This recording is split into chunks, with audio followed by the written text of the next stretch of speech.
The purpose of the Red Bull Stratus mission was to transcend human limits. Supported by a team of experts, Felix Baumgartner ascended to 128,100 feet in a stratospheric balloon over New Mexico in the United States and made a free-fall jump rushing towards Earth at supersonic speeds before parachuting to the ground. The total jump from leaving the capsule to landing on the ground lasted approximately 10 minutes.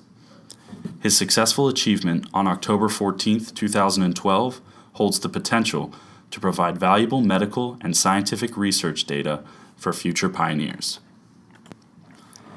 The capsule used to lift Felix weighed as much as a small car.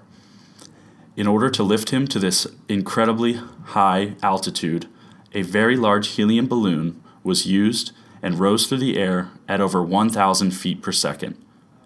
This is greater than a single-engine airplane.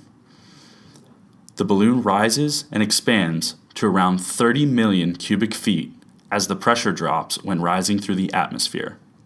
In order to survive in such extreme conditions, a very high-tech suit was required. The exterior had to protect Felix from temperatures between 100 degrees Fahrenheit to negative 90 degrees Fahrenheit. At 62,000 feet, human tissue can expand and turn to gas, known as ebulism. However, the suit maintains pressure to prevent this expansion.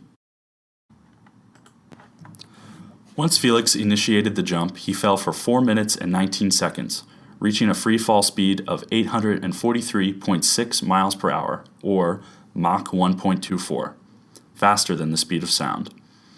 As soon as he started falling, he started spinning out of control due to the flat spin effect that affects aerodynamically unstable objects.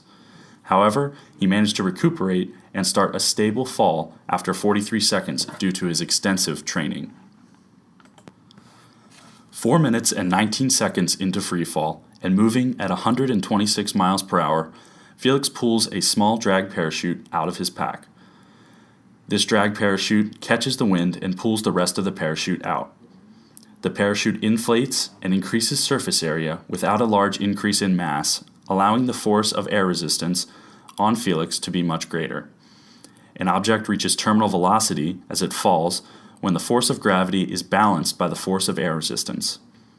When air resistance increases, a falling object's terminal velocity becomes smaller. After deploying his chute, Felix slows down to a much safer landing speed of 11 miles per hour, and Felix gracefully lands on both feet.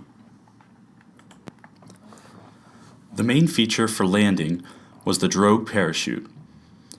It would have saved him in the event of unconsciousness.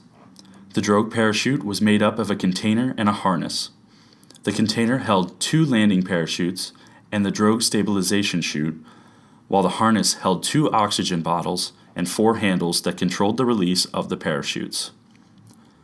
A G-meter was used to open the drogue parachute automatically if he experienced 3.5 Gs or more for a continuous period of 6 seconds. He landed safely near Roswell, New Mexico. Felix Baumgartner broke countless world records in this daredevilish stunt, the likes of which may never be seen again. In conclusion, drag and air resistance are crucial in Felix's jump to help his ascent to the needed altitude, as well as slow him down enough to land safely back on Earth.